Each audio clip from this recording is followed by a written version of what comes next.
نادر میں میلاد النبی صلی اللہ علیہ وسلم کا جشن بڑی ہی جوش و خروش کے ساتھ منایا گیا۔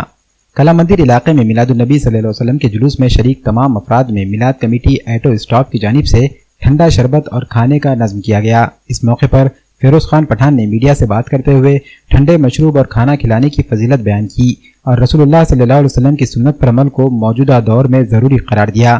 اس جلوس میں میلاد کمیٹی ایٹو اسٹاف متر منڈل کے تمام ذمہ داران موجود تھے۔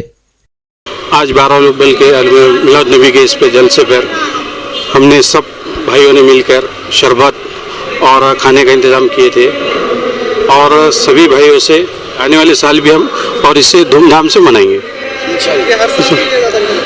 ہر سال ہو الحمدللہ بڑے اچھے پیمانے پہ مسلمان یہ زور و شور سے کر رہے ہیں اور اللہ کا لاکھ لاکھ احسان ہے کہ اچھے پیمانے میں پروگرام ہو گیا ہے، شانتتا پوروک پروگرام ہو گیا ہے۔ آج 2 کنٹل شربت اور 1 کنٹل کھانا بنائے، الحمدللہ اللہ کا فضل کرم سب اچھا ہو گیا ہے۔ ہر سال ہوتا ہے اور انشاءاللہ اس سے اچھا کریں گے آنے والے سبھی ہندو اور مسلم بھائیوں کو ایک پیغام دینا چاہتا ہوں کہ یہ شانتتا مارگ ہے، یہ شانتتا مارگ ہے، اس مارگ پر سبھی چلنا چاہیے تاکہ کسی کو نقصان نہ ہوئے۔